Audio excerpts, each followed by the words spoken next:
Miguel Grau es tal vez el héroe más importante de la historia republicana del Perú. Miguel Grau Piurano murió el 8 de octubre de 1879 en Puntangamo, Mejillones, en la región que hoy es Antofagasta, durante la Guerra del Pacífico, defendiendo los colores de nuestra patria. No hay duda alguna de que Grau fue un héroe. Ese 8 de octubre, cuando disparó contra las naves chilenas que los perseguían, el Cochrane y el Blanco Encalada, ambas de 3.560 toneladas, 5 años de antigüedad. El Huáscar no era una cascarita de nuez, pero un barco de 1.100 toneladas, de 15 años de antigüedad, con buenos cañones, un armazón de 4,5 pulgadas de espesor, que lo protegía de algunos cañonazos leves, de 64 metros de largo por 10 metros de ancho, mandado a construir para la guerra contra España durante el gobierno del presidente Peset, pero los otros barcos eran mejores, definitivamente. Y Grau murió, voló en 1000 pedazos y sus pequeños restos se encajonaron, se guardaron en una cajita, que luego fueron repartidos en varios museos del Perú. Grau es un héroe y no lo voy a criticar por eso, porque Grau fue un héroe, pero la historia se tiene que contar completa. La historia no se cuenta en los colegios como debería de contarse. Y me cuesta mucho decir estas cosas que voy a decir, pero son importantes decirlas porque la historia,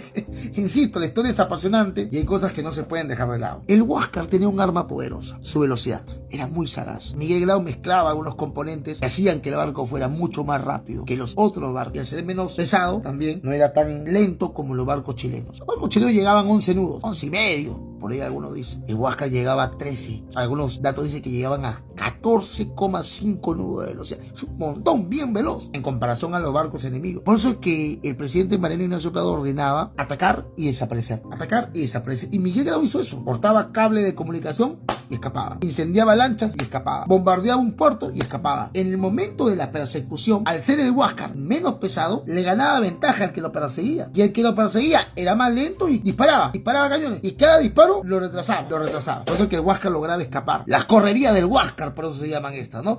No son los enfrentamientos del Huáscar, son las correrías del Huáscar. Porque el Huáscar corría, escapaba. Pero el 8 de octubre el Huáscar, según informes de la captura y de los peruanos que sobrevivieron al Huáscar y de los chilenos que logran capturarlo, hay dos informes que se han pasado desapercibidos. El informe de los peruanos dice que el Huáscar llegó a 10,5 nudos. O sea, fue más lento que los chilenos. Una locura. Y el informe chileno dice que los fondos del Huáscar estaban sucios.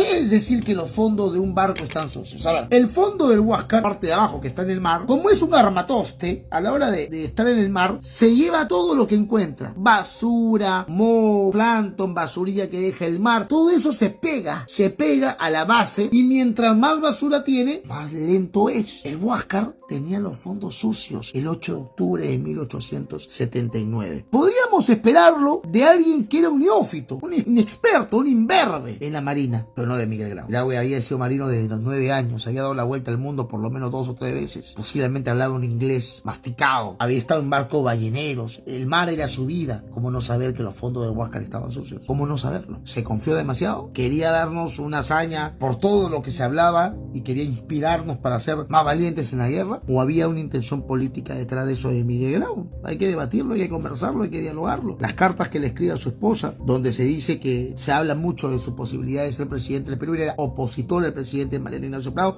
Tú ves que Miguel Grau era congresista de la República. Miguel Grau tiene en el Congreso actual, en el Parlamento peruano, un escaño debajo de la mesa directiva. Ahí hay un escaño, nadie se sienta ahí, y cuando el presidente del Congreso llama lista de los congresistas, el primer nombre que dice Miguel Grau Seminario, y todo dice presente, es el congresista vitalicio. Miguel Grau había sido dado de baja 2 veces de la Marina. Miguel Grau era político, un héroe el 8 de octubre, por favor no me malinterpreten, porque es muy complicado hablar de Miguel Grau sin que la gente entienda el trasfondo. El trasfondo es humanizar la figura, darse cuenta que son héroes, que un ser humano puede tener 1000 errores, pero a la hora de dar su vida por la patria la da, carajo. Eso es lo que intento explicar. No estoy tratando de mancillar la imagen de Grau, estoy tratando de decirle, mira, podemos ser seres humanos con ambiciones personales, pero a la hora de entregar tu vida por la patria la entregas, porque ese es el deber de cualquier ciudadano decente, y eso hizo Grau. Pero Grau, en el pasado, había apoyado la revolución de Manuel Ignacio de Vivanco, que provocó la guerra civil de 1856 hasta el 58, rebelándose contra el gobierno de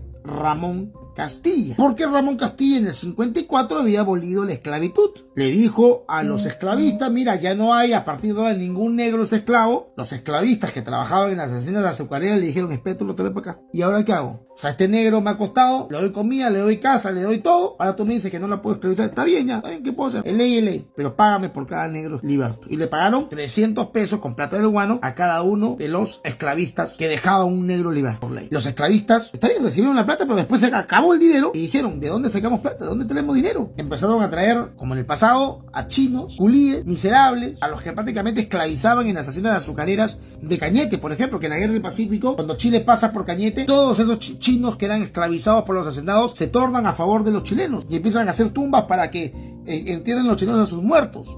Nos traicionan, pero en realidad traicionan a los asesinados que lo trataban mal. Entonces, Miguel Grau apoya a Vivanco, apoya un golpe de Estado, apoya una revolución, pierde y le dan de baja. Y Miguel Grau tiene que dedicarse a la marina mercante, o sea, la marina privada, no pública. En el 62 hasta el 64 el Perú tiene sus episodios más oscuros, donde se acepta, como ya no se puede esclavizar a los negros, ahora puedes esclavizar chinos también, pero sí también puedes esclavizar isleños de la Polinesia. Se da un decreto que se permite traer esclavos de la Polinesia, secuestrados muchos de ellos. Hay un libro que se llama Esclavos en el Paraíso de Henry Evans, se lo recomiendo leer. Tú lees ese libro y lees la biografía de Grau y te vas a coincidir con las fechas. Grau condujo un barco llamado Apurímac hacia la Polinesia en ese momento. Ese barco está en el libro de Henry Evans, 189 toneladas, se llama Apurímac y trajo esclavos secuestrados de la Polinesia. Él era el capitán del barco. Los que saben de marina saben que nada se hace si el capitán no lo ordena. El capitán es el presidente, el amo, el rey, el monarca del barco. Nada se hace si él no lo permite. Él es el jefe de la nave. Y Grau condujo un barco. Estaba miso, estaba sin plata, estaba en la marina privada.